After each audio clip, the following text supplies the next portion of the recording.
So these minisodes, yeah? Hi, hello and welcome. This is Maya and this is a by all means necessary minisode.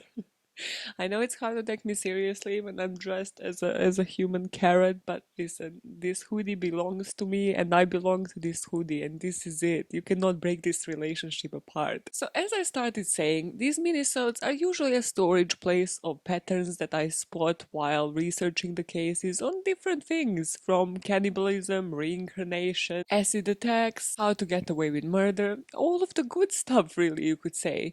But sometimes they're gonna feature the women that empowered and changed the true crime industry, genre, whatever you wanna call it. And today is one such day. Because again, everything just collided and connected. Probably a lot of people that listen to this podcast that are also true crime fans became true crime fans because of the TV shows.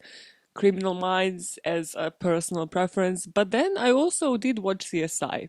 The team chemistry was just not on point, and that was so annoying. The show as a whole was alright, it wasn't bad, but there was one particular plot on that show that still to this day blows my mind. Even if you have never watched CSI but are listening to this, watch the episodes on the miniature killer. Even to this day, this is the best plot on a true crime show that I have seen, like hands down. It's about this killer. I'm not gonna reveal no genders or anything. So it's about a killer that commits a murder and then leaves a little miniature scene of a crime on that murder, and they are meticulous. Like every single thing should technically give you a clue, but it's basically a replica of a scene of a crime, and the blood is the real victim's blood on those miniatures. And then obviously CSI takes that over and then looks for different patterns.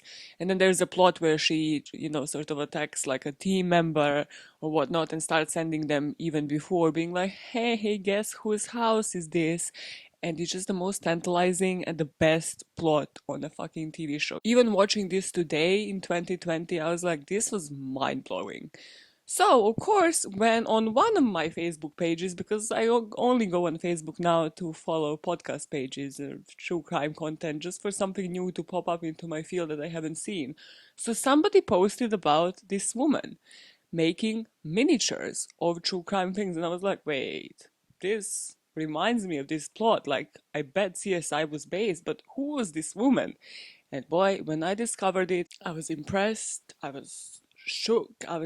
This story just needs to be told. And then I saw how many podcast episodes actually covered it, and I was like, this is nothing. There's literally like 2 or 3 episodes that cover this. I was like, hello? Are we all okay? Why are we not appreciating the works of Frances Glessner Lee? That's who I'm talking to you about today. She has been dubbed the mother of forensics, or the mother of forensic science.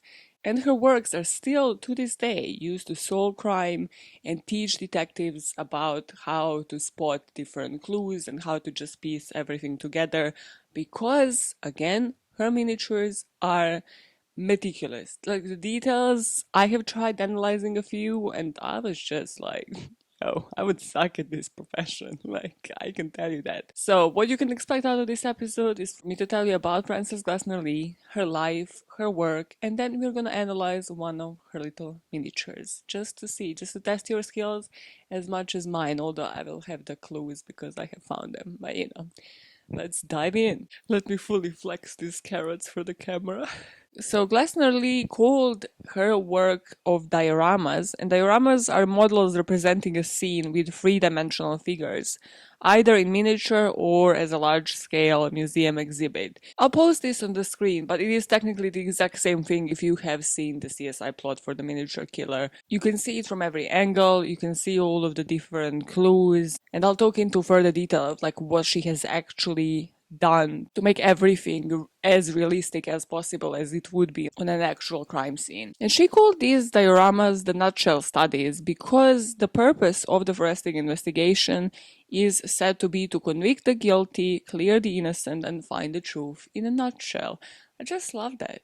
Like, that was so simple and just she loved Sherlock Holmes. Only the decent people, the decent blood likes Sherlock Holmes and respects him, even though it was written by a complete fucking nutter that is Arthur Conan Doyle. Yeah, and you can guess who I'm not gonna make an episode on once? Arthur Conan Doyle. although he did get a few mentions out of my older episodes. Cool. Frances Glessner Lee. She was born in Chicago in 1878. That's how far we are going today. She was actually born in wealth. Well, rather, her dad was kind of an industrialist, but then became wealthy from this company, International Harvester. But obviously, because it was the 1800s, her brother actually went to Harvard, but no, she was just supposed to again stay at home, become a housewife one day, get married. But no, Frances knew better. She did marry though, and she married a lawyer, but I put the marriage ended in divorce like every other rags to power story. Yes, yes, just like every other women's rise to power story. There's no man behind women. Men, they need women behind them because women are just rational and they just understand how to make decisions. The other way around, that isn't how life works. I didn't read this in the book, okay? Don't fucking quote me on it, or actually quote me on it, but yeah. In early 1930s, she began a career in legal medicine and she inherited all of her dad's fortune, and this is when she finally realized like, let me invest it into something I actually care about. During this time, also, she became friends with George Burgess Margraf, a Harvard medical student who later became chief medical examiner in Massachusetts.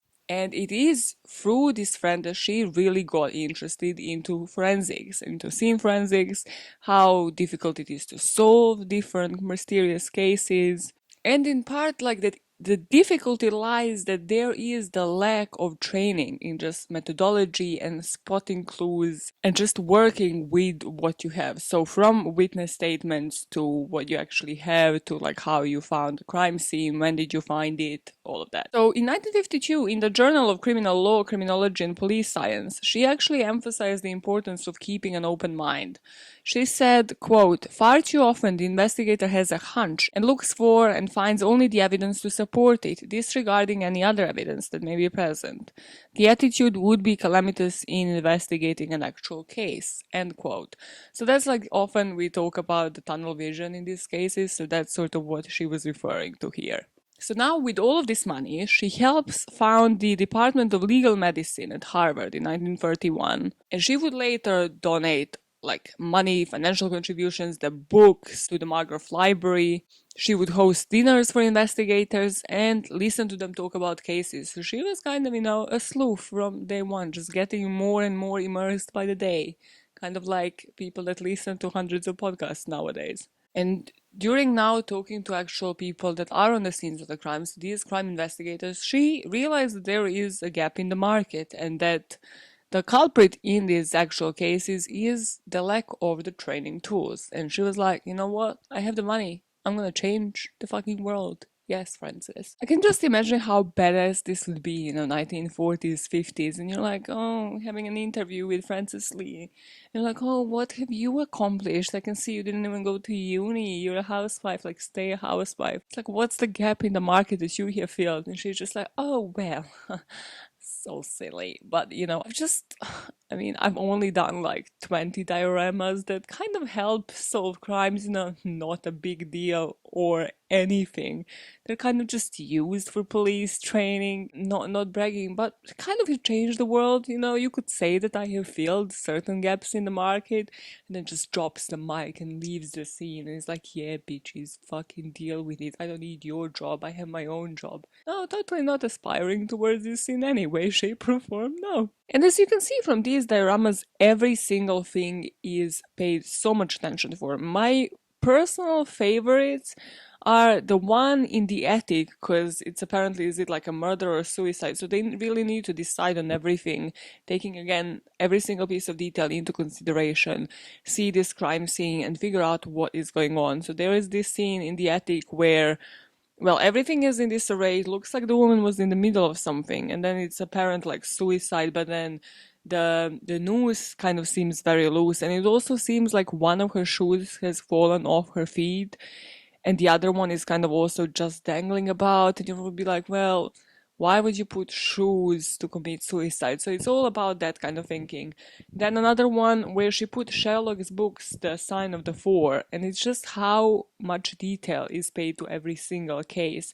All of the shelves, like in these kitchens, in these rooms, are filled with like actual products of the time. Newspapers again have the titles of like the events that were going on during that time. Everything just looks fitting, but not just that, but the locks, like mouse straps, every single thing actually works. Like you can kind of like with the oven, you can actually see, was it open, was it broken? There's like a scene with the ironing board and the iron. You can see that the iron was on, so like she was in the middle of doing this. Like with everything, you can see like what was supposed to be working, what wasn't, and then make deductions from that. But possibly the absolute best, and I have no clue how. I knew how she know about this because of like who she was talking with and conversing with, but how did she even make these dolls? Like she was sewing them, she was making them from scratch, I know that. But in a sense of everything from clothing, bloodstains, decomposition, rigor mortis, so like how would the body be positioned? The one we are going to analyze is a bathroom picture.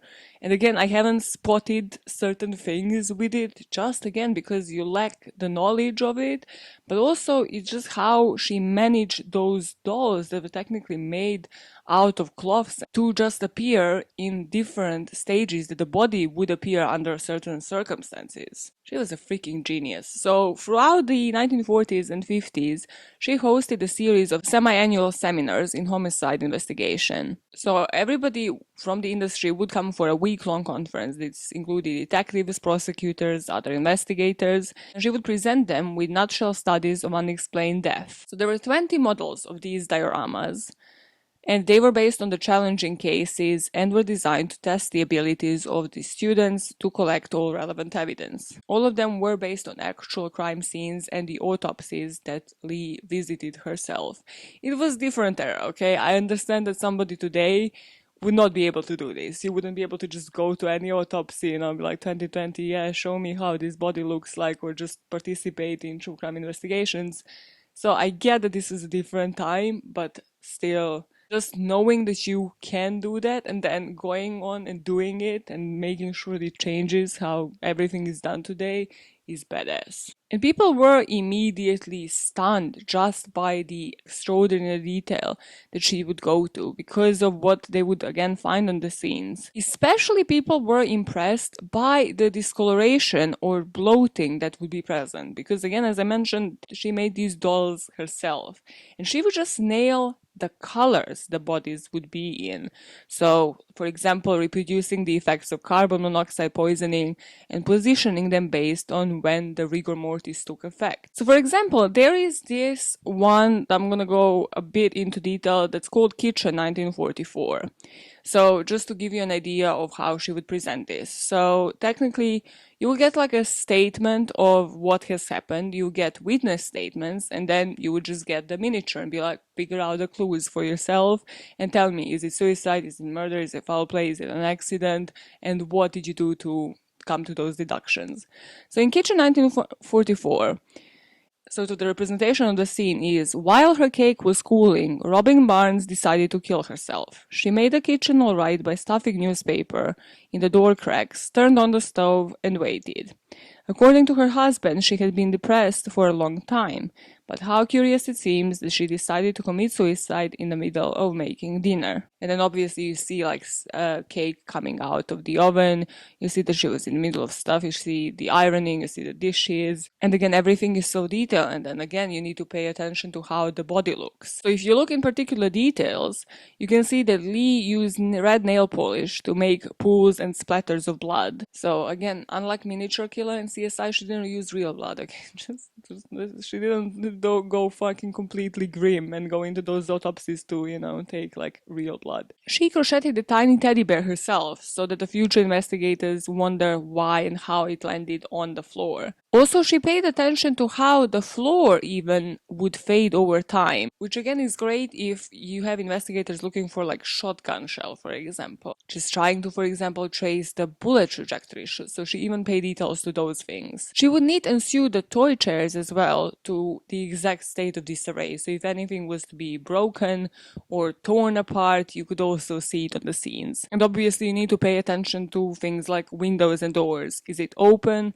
Does that mean it's a sign of a forced entry? And then compare that to the statement that you have from the witness as well. Going back to some of you haters who by now are probably like, well, you know, my great-great-great-grandma couldn't have done this because Frances was rich and obviously only a rich person could have done this. Yes, these miniatures did cost between $3,000 and $4,500. It's all about what we choose to do with the resources we have. Cool. Once students would be presented with these dioramas, they would have 90 minutes to study the scene. They would have the initial witness statement from the time of the original investigation, because again, as I mentioned, those were based on the real cases, so you're testing real people on real cases. They would have a flashlight and a magnifying glass. And after they were asked to present the analysis of their observations and whether the witness statements were true, and the case itself was the result of homicide, suicide, or was it an accident. And then everything would end at the banquet of the Ritz. Like, everything. I wish I lived during that time. No, I was supposed to be born for the 21st century. But, listen. I wish like I lived during that time just to see a badass bitch just change it all. And 18 of these dioramas are still used for training purposes by Harvard Associates in Police Science. For her work, she was made the honorary captain in the New Hampshire State Police. I just love this so much. In October 1943, making her the first woman to join the International Association of Chiefs of Police. There's this picture which is like her and like 100 other cops, and she's the only woman there, and I was just like, yo. This woman is goals. Is goals. Is what we should all aspire to be. It's just so powerful seeing like a black and white picture of just a badass woman just being surrounded by 100 men who probably fucking hate that she's there, and she's like, yeah, I deserve it though. So this is well deserved. Have you done what have you done with your life? Pretty sure I'm better than all of you. Bye. What I find one of the most impressive things about Lee is that she always wanted to test the bias towards marginalized people.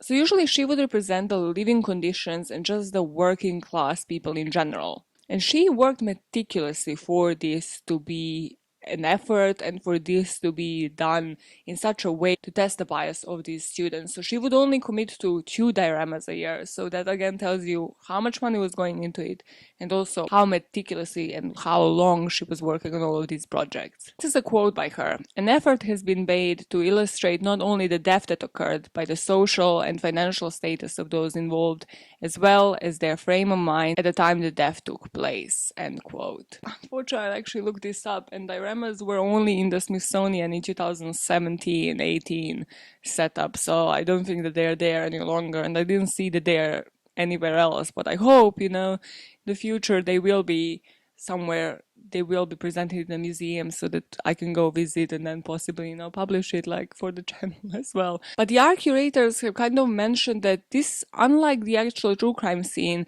this is great for practice and for learning because you can't move things around. You have your magnifying glass, you look at it from all the angles and you make the deductions. So you can't just, move things around like you would do in an actual crime scene, mess evidence up, like smudge things around. No, you actually just look, observe, interpret the crime scene, make deductions, and go and make your conclusions based on what you have seen and read. And they said this is teaching documentation skills, critical thinking, problem solving, and observation, rather than, again, hundreds of people just trampling over crime scene, making no feasible deductions and getting no closer to solving the crime. So thanks to her work, she was rightly acknowledged as the mother of forensic science and medicine. And again, there is no question in everybody's mind that has read this, that if 1800s and 1900s were more enlightened in a way, she would have made one sick detective, especially for the time, because she was just on top of everything. But I'm glad she didn't, personally, because again, she spent how many years just doing 2 miniatures a year, dedicating like all of her time for people to be able to then analyze these dioramas. So let's step into the shoes of those students for one analysis of such a diorama. Let's do it. Let's do it. Let's see how much we fail and how hard this actually was. So the one I found on reapercast.com is the one called Dark Bathroom. So I'll post the pictures in order of how they have done their analysis. So you have Dark Bathroom. You have the date, November 18, 1906, deceased person's name, Maggie Wilson. Witness is Lizzie Miller, a neighbor. Her witness statement is, I roomed in the same house as Maggie Wilson, but knew her only from we met in the hall. I think she had fits, seizures. A couple of male friends came to see her fairly regularly. Wow, this fucking judgmental neighbor. On Sunday night, the men were there and there was a lot of drinking going on. Some time after the men left, I heard the water running in the bathroom. I opened the door, found her as you see her. And then immediately what strikes you from this picture is her position in the bath. Like, this is not how you take a bath. Not how you take a bath. Like, your legs are not, you don't go head first. Yeah, it just looks like she has been thrown in there. But there is one thing that I haven't noticed just even looking from the body or just the surroundings of the body, and this is what makes this woman such a freaking genius. So now let's focus on the actual clues. And this Reapercast article points out at least 5. So I'm gonna start from the clue number 4, just because I'm messed up. But that's the first thing that I have seen here and that has risen sort of my suspicions, and that is how her body was positioned. So here they focused on the legs, and they said the legs appear to be in full rigor mortis, which indicates she may have been moved to the tub. As I mentioned, Frances would focus on, again, every single part of like how these bodies would appear. So they said even if this was an accident and she did fall into the tub, because clearly she didn't just take it voluntarily, she was fully clothed and everything, that she died somewhere else and her legs kind of were strained like as she was dying. So once then she was transported, they were still in that rigor mortis stage. And now let's revert to the actual sequence of how they have presented it. So obviously on the floor you see the bottle and the glass. So from what I see, it's clearly somebody's trying to stage the scene as if like she was drinking and then broke it, it was an accident, she flipped back over. So obviously as the investigator, what you should see out of this is that you need to dust it for prints to see and exclude anybody else in the toilet. And the second, you would really need to zoom in on this one, and that's the sink. And the sink contains these things which clearly have some fibers, but it can also contain evidence whether she has just used it, did somebody drain anything, whether she has just refreshed herself, as it says here, possibly as a result of illness from her disorder or alcohol, or whether it will again show that no, maybe alcohol was drained in this thing and maybe she wasn't actually drinking it at all. The one thing that you really need to zoom in, because I didn't notice this one either, and that is the tub stopper. So it's right behind and underneath her legs. The tub stopper was not in the tub, which would be logical if somebody was to have been overheard, right? Filling up their bathtub and just wanting to take the bath themselves. And then the final thing that they point that isn't visible from this perspective, but it is obviously, as I mentioned, like there are 3D, and that is the actual body, so not just the legs. And what people should deduce here is that the medical examiner should check the body for any other signs of trauma, so like was there water in her lungs, because that would obviously clearly be that she has died there, but even from the legs you can deduce that she hasn't died in this tub but has rather been moved. But you need to examine the body for like other blows to the head possibly, and then that would finally determine whether it was drowning or whether it was accidental. But even just from looking at this scene, you can kind of see that there was at least foul play involved, and then with the witness statement you kind of make further deductions. Personally, I would I would interrogate the shit out of that witness. I'd be like, okay, exactly at what time did you hear this? Because, yo, she was not feeling that tub, so did you hear any glass breaking or anything? When I'm looking deeper into this, I don't think that they have focused on like certain parts of the room as well, which probably I genuinely think Frances every single part of the room has a clue. And I'm particularly thinking about the mirror. The mirror looks like it's vaporized. I'll zoom in on it for you. So again, going back to the witness statement, I'll probably question the witness in this case to see like how long was that hot water possibly running for, and when was this scene of the crime done? Like, because this mirror looks weird to me. I can't zoom in any further on it, but it does look like it's still vaporized. So like, how quickly was this discovered in that case? Does that matter to the case? Which probably does. And then again, I would zoom in on different parts of the room. So like with the door, was the door open and shut? Because I don't think like everybody focused on these parts. Also, what is that hanging from the wall? Does the floorboarding show something like blood spatter and stuff? Go full on Dexter on this, and this is it. You can just get lost in this completely consumed. There are other ones that I'll post in the sources box on the Reapercast. There's a couple of them that they have analyzed. I just found this interesting because this is not like a super popular one of hers. And when I noticed the thing with the legs, I was like, oh boy, this is good. She deceived me as well. So the moral of this story today is even if you were born rich, you can still become a badass bitch and people don't have to hate you. You can still change the world. You just invest that money smartly and fill in the goddamn gap in the market. Yeah, even today, even though it's 2020 and you might think, what is the gap in the market? You find it. There's like so much, literally. Everything needs to be fixed, okay? Justice system, so many gaps in the market, so much thing that needs to be fixed. So hey, if you're rich, this is a call to all of you, rich people. Fix the freaking world. Yeah, but until you do that, one motive at a time, I'm gonna escort myself out of this minisode and I'll see you, Cyber, see you, hear you here back on Monday. And up until then, bye fuckers.